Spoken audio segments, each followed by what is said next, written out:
Yo, empresario ecuatoriano, como la mayoría de los empresarios, siempre estamos pensando en un plan B, en tener un pie aquí en el Ecuador y al menos hacer un movimiento hacia otro país que nos permita tener un poco más de seguridad para nosotros y para los nuestros.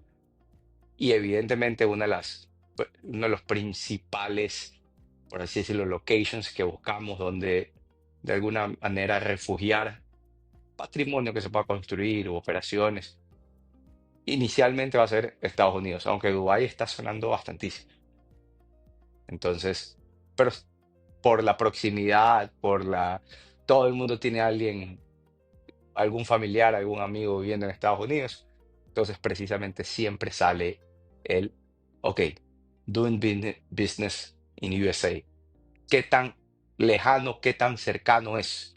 Quisiera ejemplificar, por poner un ejemplo, en mi caso, actualmente yo tengo operaciones en Ecuador y tengo clientes en Latinoamérica. Tengo clientes en Colombia, tengo clientes en Costa Rica, o sea, Latinoamérica, Centroamérica, y actualmente les facturo desde Ecuador. Ya, pero entonces la factura en Ecuador sale 15%.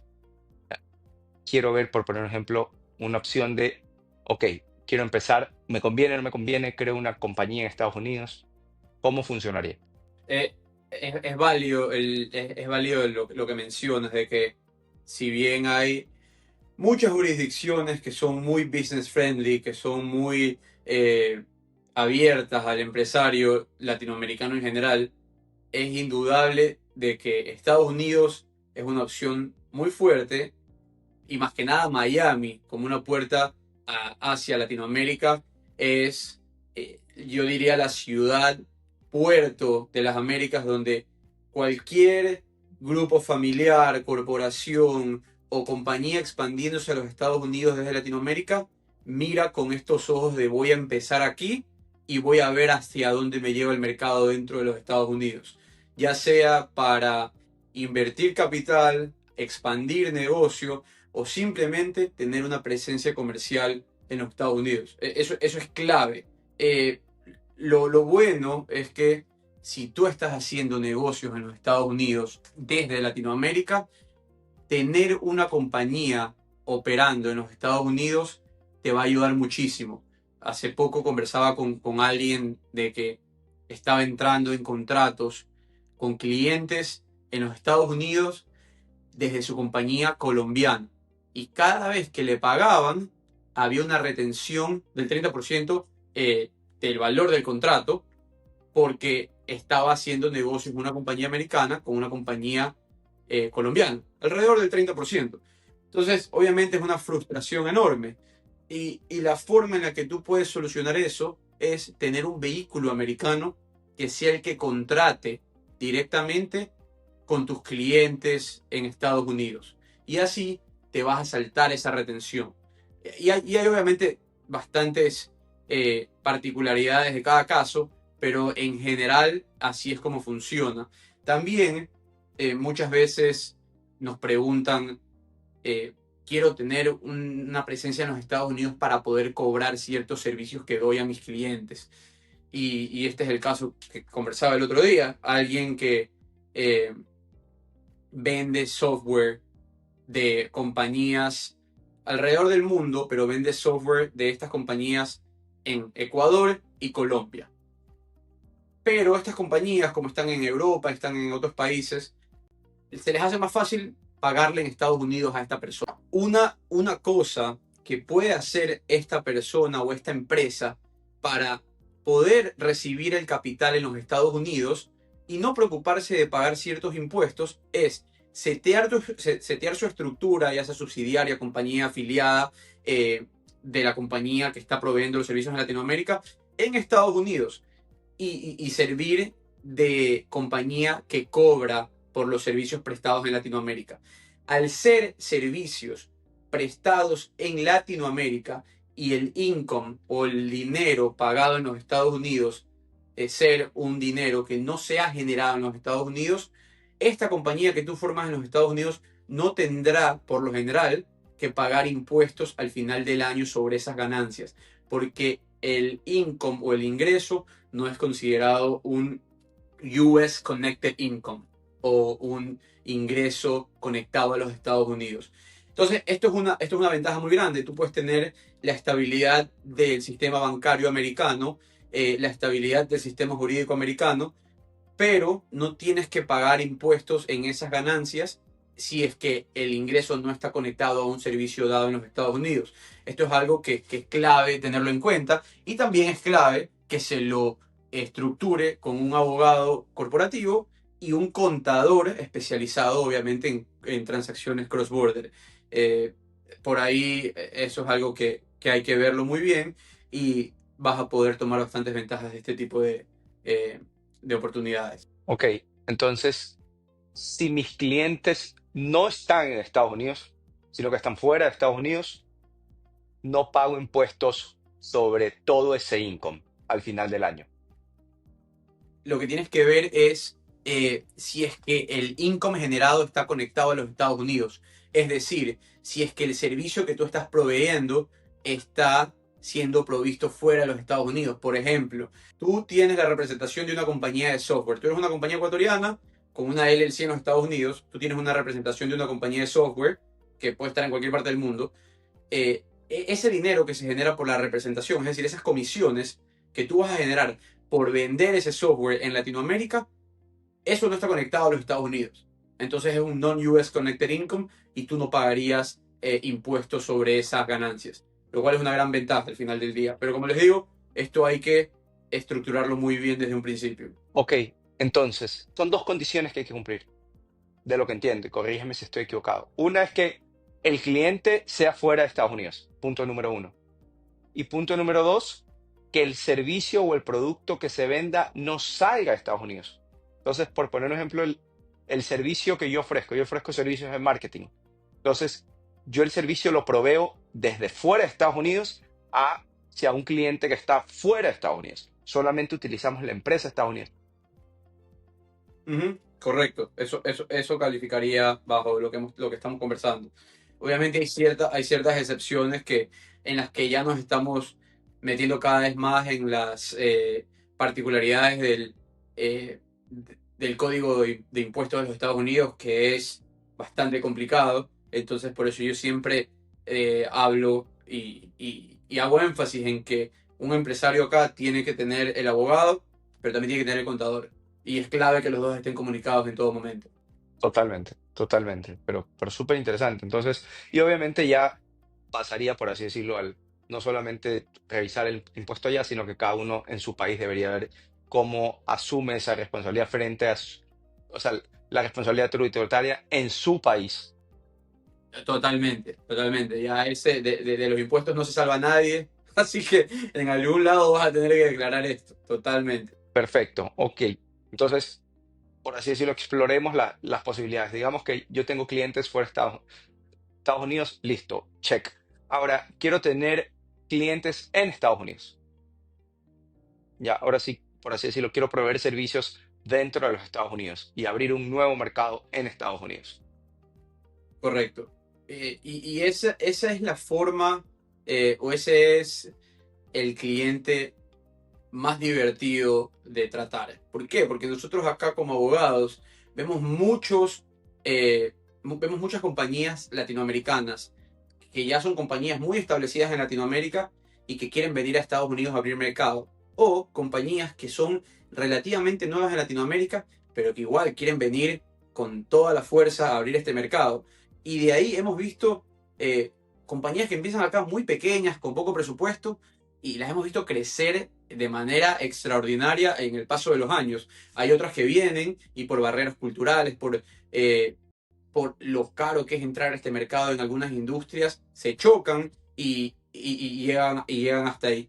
Pero bueno, dicho esto, si es que tú quieres hacer negocios acá en los Estados Unidos, definitivamente yo te aconsejo de que obviamente operes como una entidad americana, lo lógico, y que esa entidad la estructures de una forma en la que tú puedas tener la puerta abierta a que si en algún momento quieres enviar a uno de tus gerentes, a alguno de tus ejecutivos o algún trabajador especializado de Latinoamérica a liderar cierta operación en tu compañía en Estados Unidos, puedas hacerlo. Aquí ya venimos a mezclar un poco el derecho corporativo con el derecho migratorio, y es que una compañía en Latinoamérica que abre una subsidiaria o afiliada en los Estados Unidos para hacer negocios puede acceder a visas de trabajo para sus empleados, ya sean ejecutivos o ejecutivos, gerentes y o trabajadores especializados, si es que se estructura bien la entidad americana.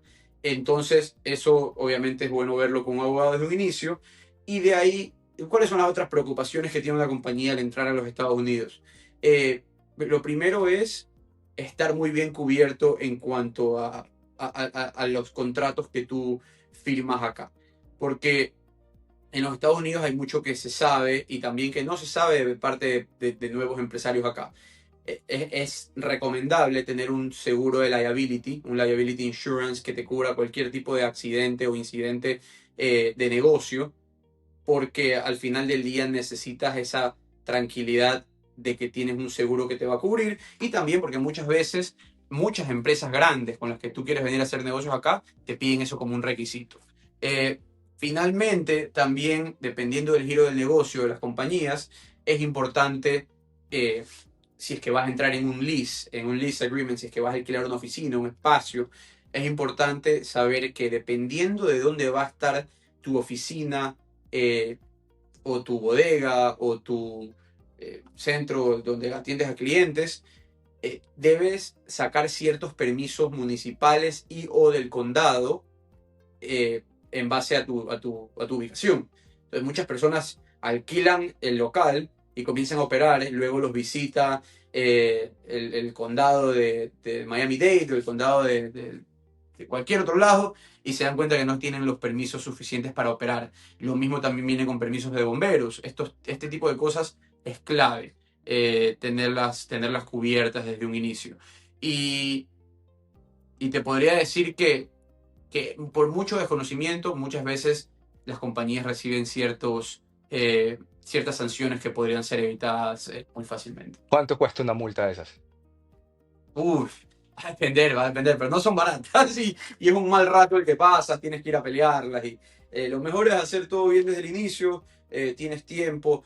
Es importante también asesorarse muy bien al momento que vas a firmar un lease de un commercial space, porque estamos hablando de negocios, ¿no? A lo que tú cambias o expandes tu negocio a los Estados Unidos, lo primero que te van a pedir es firmemos un lease, ¿verdad? Para la oficina, para el warehouse, etcétera. Todo es negociable, negocia los términos a tu favor, no firmes por firmar. Muchas veces también te piden una garantía personal.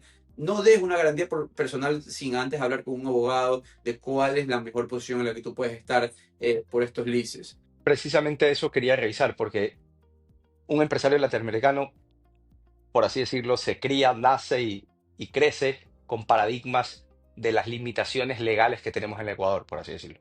Entonces, a veces nos cuesta creer que hay cosas, por poner tu ejemplo, el prescindir de un trabajador en Ecuador, inmediatamente uno se enfrenta a un némesis por el tema de indemnizaciones, liquidaciones, etcétera, etcétera, etcétera. Cuando entiendo que en Estados Unidos no es así. Entonces, por eso me gustaría de alguna forma como que ir viendo esos némesis que tenemos acá y ver si, por así decirlo, no existen en Estados Unidos. Por poner un ejemplo, y quisiera, por así decirlo, hacer un from scratch. Yo quiero aterrizar en Estados Unidos.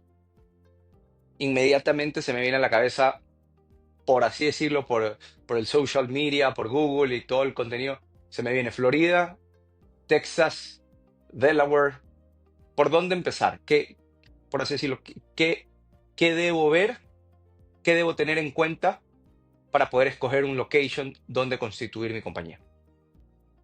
Buen punto. Y la realidad es que, por ejemplo, si tú eres una compañía de tecnología, una startup, un software factory, o una compañía que piensa recibir capital de inversionistas institucionales en el corto o largo plazo, sin pensarlo, eh, ándate al estándar de la industria que es Delaware y forma tu compañía en Delaware.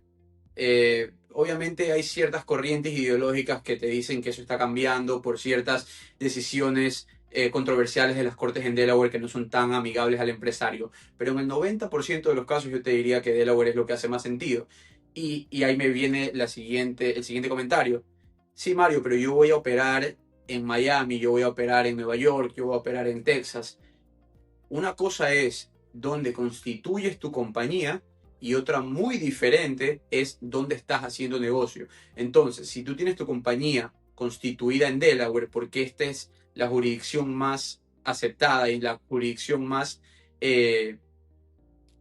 la jurisdicción más estándar para los inversionistas, tienes ahí tu holding. Sin embargo, si tú estás operando en Florida, puedes registrar la compañía en Florida y hacer negocio sin ningún problema. No tienes que crear otra compañía, simplemente la registras y le explicas a la autoridad en Florida de, hey, estoy aquí haciendo negocios, aquí tengo mi oficina, y pagas una tasa muy nominal para poder hacerlo. Entonces, por ese lado, si eres una compañía de tecnología o una compañía que está buscando levantar capital, ándate a Delaware, es lo más estándar, y en base a donde vas a estar teniendo operaciones y o empleados, haces una registración como una empresa en esos estados también. Ahora, si eres una compañía que me dices, mira, yo en realidad no tengo pensado tener inversiones a futuro, recibir inversiones a futuro, quiero abrir mi warehouse, abrir mi compañía, mi oficina comercial en los Estados Unidos, en Florida, por ejemplo. Entonces, claro, hace sentido de que constituyas la empresa en la Florida y comiences a operar sin ningún problema. Eso por ese lado. De ahí, tú mencionabas un tema importante, que es esos, esos paradigmas de qué pasa si contrato a alguien y esa persona no le va bien. Es, es impresionante todo lo que tienen que pasar los empresarios ecuatorianos para poder despedir a ciertos colaboradores. Y lo veo porque representamos a muchas compañías que tienen presencia en los dos países. Y ahí es cuando agradezco que no soy abogado en Ecuador por todo lo que tienen que pasar para poder despedir a alguien. Sin embargo, acá en Florida, para ser específicos, Florida es un estado donde el employment o el empleo es at will. Esto quiere decir que el empleo es una relación entre el empleado y el empleador en la que cualquiera de los dos puede terminar la relación laboral en cualquier momento sin tener que pagar ninguna indemnización. A menos de que obviamente ya seas un ejecutivo de muy alto nivel y hayas tomado el tiempo de negociar un contrato de empleo.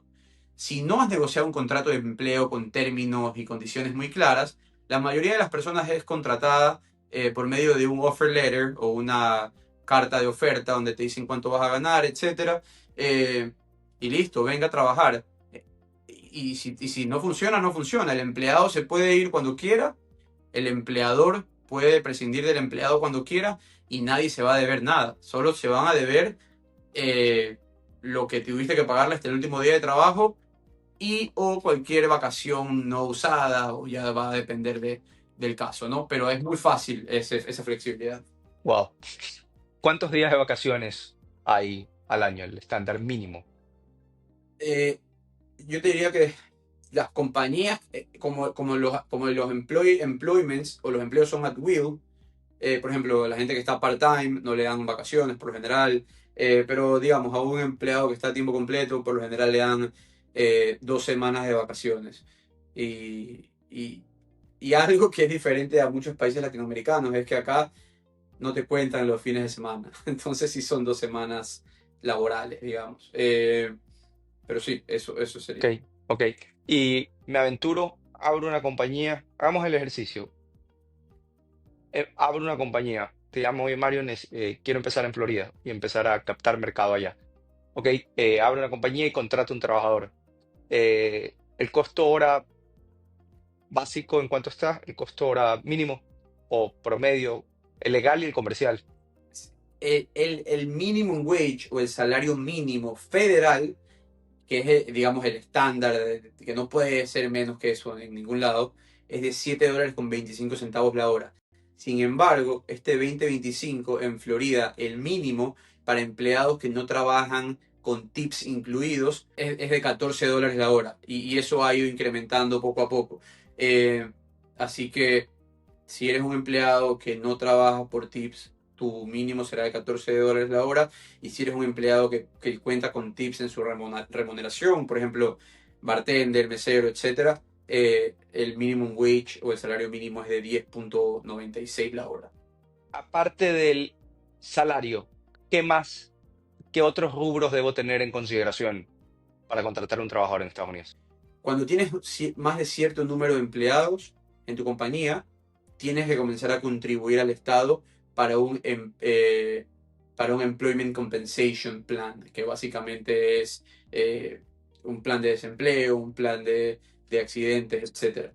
Y de ahí deben haber y de ahí hay otras variaciones en cuanto a otros pagos que hay que hacer. En base a cuántos empleados tienes, cuál es tu industria, etcétera. Sin embargo, esto de aquí es muy fácil solucionarlo. Hay muchísimos softwares como ADP, por ejemplo, eh, que se encargan de que tú estés en compliance con todos los temas regulatorios en cuanto a empleo.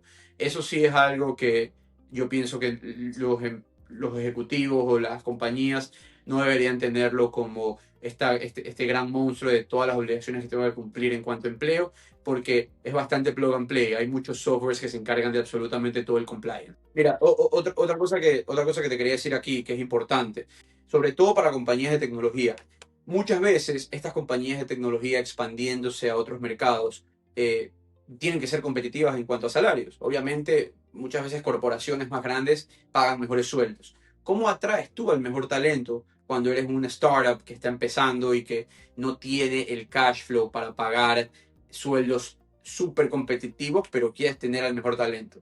Aquí es donde viene a jugar el Employee Stock Option Plan o el concepto de eh, beneficios a empleados por medio de acciones. Entonces lo que tú haces es, le dices al empleado, te doy un sueldo base de tanto y te doy tanto porcentaje de la compañía o tantas acciones de la compañía. Ahí viene la reacción natural de, sí, pero yo, ¿por qué le voy a dar a un empleado, por más clave que sea, 0.2% de la compañía, 0.3, 1%, dependiendo? Si yo no sé si ese empleado se va a quedar conmigo a largo plazo.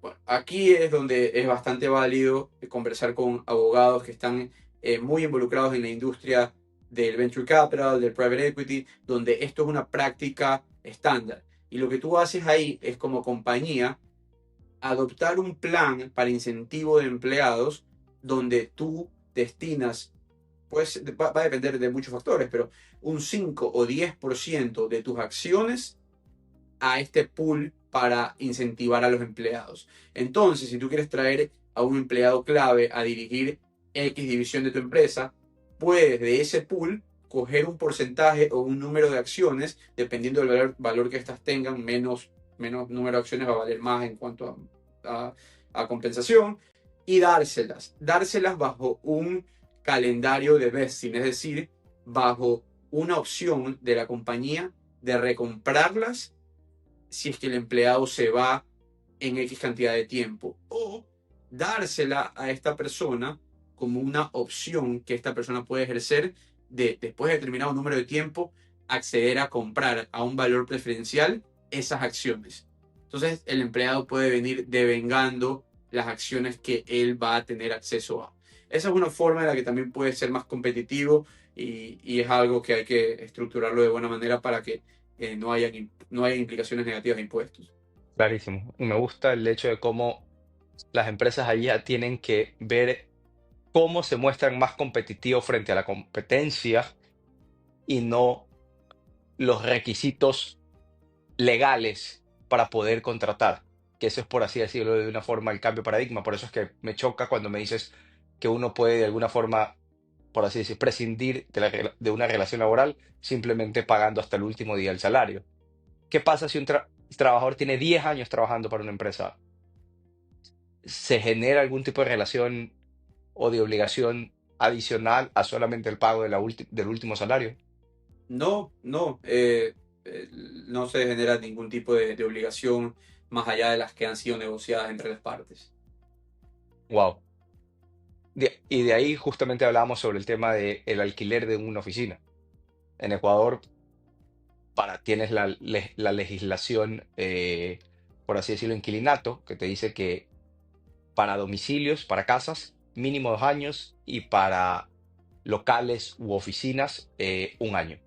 ¿Cómo funciona allá?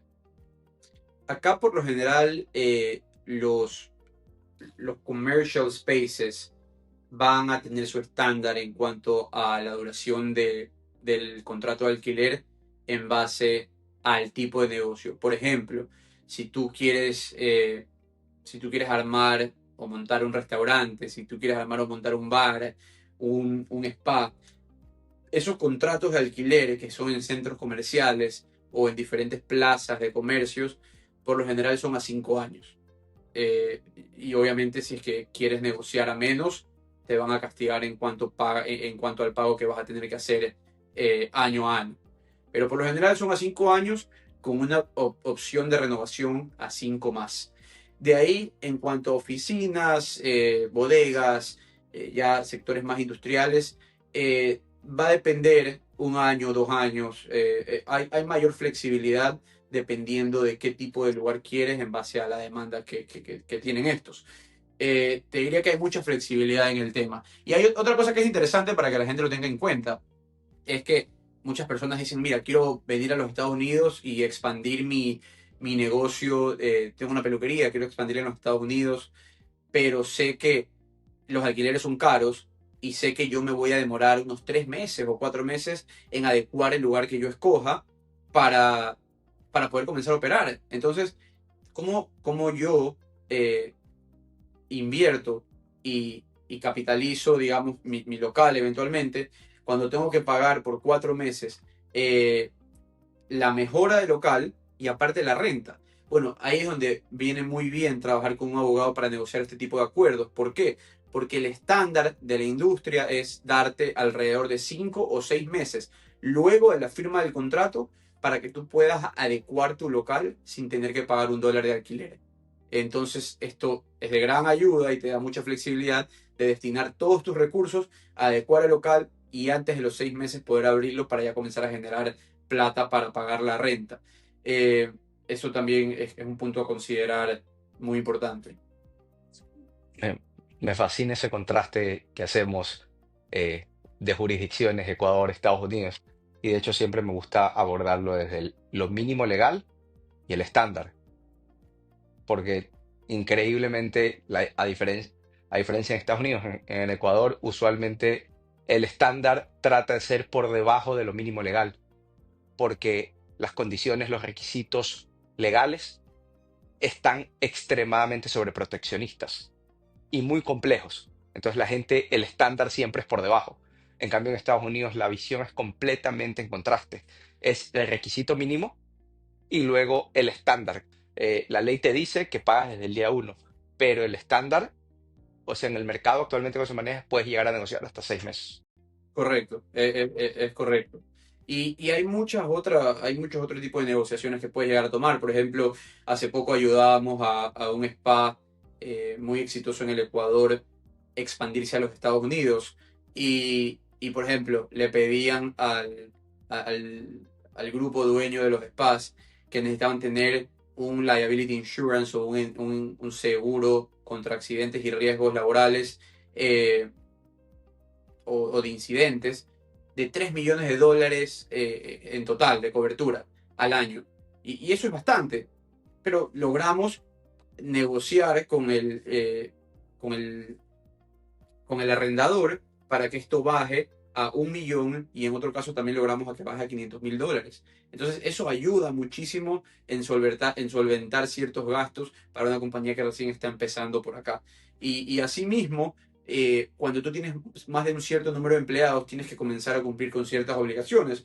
Logramos con esta empresa estructurar que ciertos de sus empleados no sean considerados empleados en calidad de dependencia, sino contratistas independientes. Y eso también ha solventado y ha ayudado a que bastantes gastos se reduzcan. Entonces es una cuestión de planificación y que toma tiempo, pero se lo puede ir haciendo con asesoría continua. Perfecto. Yo como socio, ¿qué responsabilidad tengo frente a las obligaciones de la empresa? Buenísima pregunta. Tú como socio de la compañía estás muy blindado de las obligaciones de la empresa. Si la empresa, si, si alguien demanda a la compañía o si la compañía tiene deudas y pongamos este ejemplo claro, hay una compañía que tiene deudas por $1 millón. Eh, y bueno, el acreedor eh, inicia un juicio en contra de esta compañía y, y llega a tener el juicio a favor. Esta persona solo va a poder cobrar de los activos de la compañía y no va a haber forma de que tú como socio de la empresa tengas que responder a título personal con tus activos por lo que debe la compañía. Esto es muy bueno. Obviamente hay casos extraordinarios donde se prueba fraude o se prueba algún otro tipo de irregularidad en la que la corte permite que el acreedor o la persona perjudicada, la compañía perjudicada, pueda tratar de ir a recuperar de los activos de los socios, pero eso es muy complicado. Tienes que probar fraude, tienes que probar otro tipo de irregularidades que no suceden. En el curso regular del negocio, la compañía responde por los activos que tiene y listo. Obligaciones laborales, tributarias, sociales. Sociales, refiérase al Instituto Ecuatoriano de Seguridad Social en el Ecuador. Ujú. De nuevo, todo es parte de la compañía.